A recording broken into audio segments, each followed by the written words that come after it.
Have you ever found yourself consumed by anger, even when you know it only makes things worse?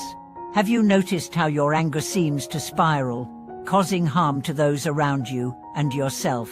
Why does it feel so difficult to control, yet so easy to succumb to? Welcome back to the channel. Today, we are exploring a deep and often overlooked aspect of our emotional lives, the relationship between anger and blessings. Specifically, why does maintaining a gentle temper lead to deeper spiritual rewards?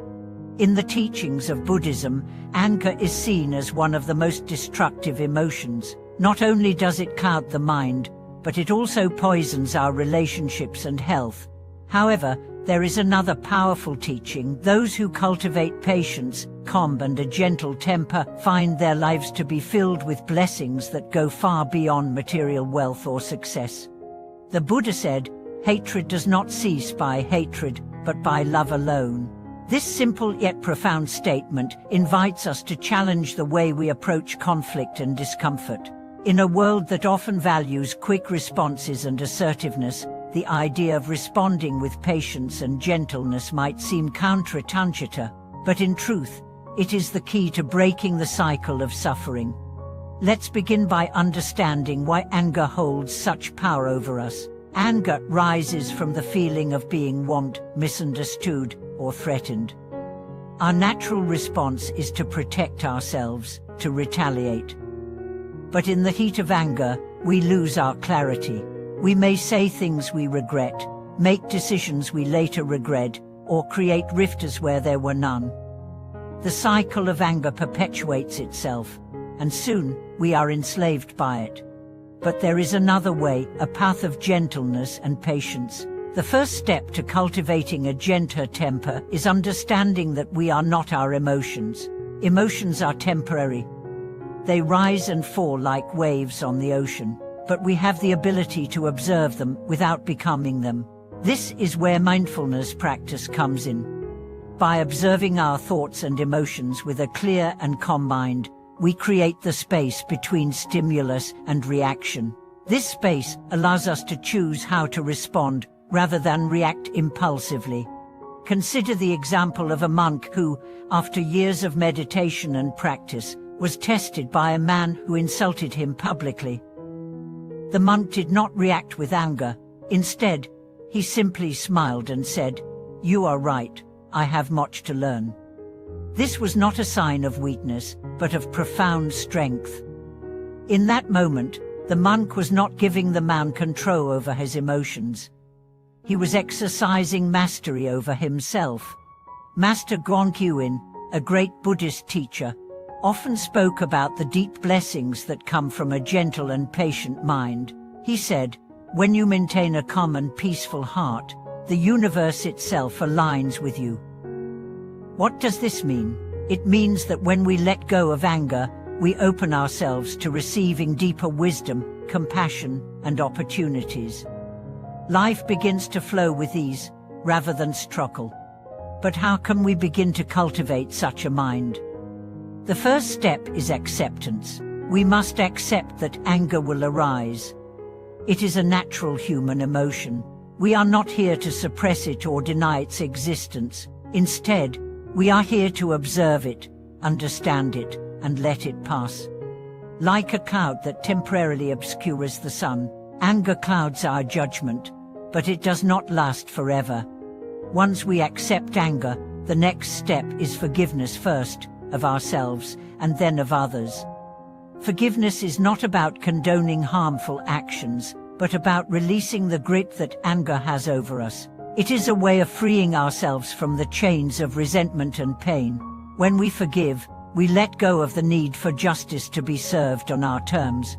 We release the idea that someone else must pay for our suffering. In doing so, we free our hearts to experience peace. Forgiveness also allows us to cultivate compassion. We begin to see that those who harm us are often suffering themselves. Their actions are not a reflection of our worth, but of their own pain and ignorance. When we respond with compassion rather than anger, we break the cycle of retaliation and create space for healing.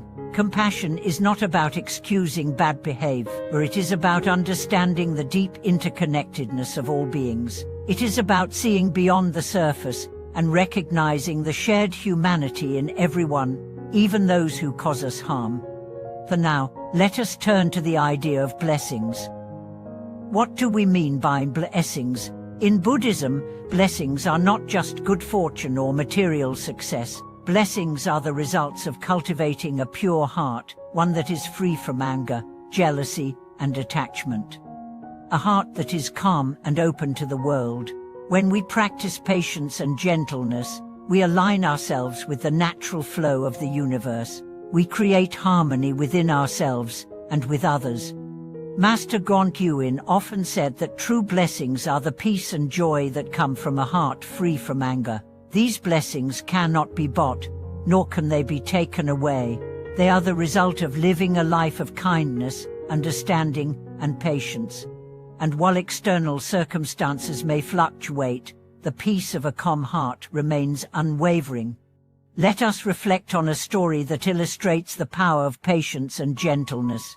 There was once a young man who lived in a remote village. He was known for his short temper and sharp words. No one dared to disagree with him, for fear of inciting his wrath. One day, an elder from the village approached him and said, "You are like a dragon with a sword. You strike anyone who comes near, but you are also imprisoned by your own cause." The young man was struck by these words. He realized that his anger was not a source of power, but of weakness. It kept him isolated, trapped in a cycle of fear and resentment. The young man began to meditate, practicing mindfulness and cultivating patience. Over time, his temper softened. His relationships improved, and she began to experience a deeper sense of inner peace. Eventually, he became known not for his anger, but for his wisdom and compassion. He was no longer a dragon with a sword, but a peaceful sage who could calm even the most troubled hearts. This transformation is possible for all of us. We do not need to remain prisoners of our anger. We have the power to break free by cultivating patience, understanding, and forgiveness. We do not need to wait for the world to change. We can begin the transformation within ourselves. So, the next time you feel anger rising, pause, breathe, observe. Choose not to react, but to respond with gentleness. Recognize that this moment is an opportunity to cultivate a deeper blessing in your life. Thank you for watching this video. If you found inspiration in these teachings, please share your experiences in the comments. Let us know how you practice patience and gentleness in your own life. And please don't forget to like, subscribe, and support our channel so we can continue sharing wisdom and stories that help guide you toward a life of peace and compassion. See you in the next video.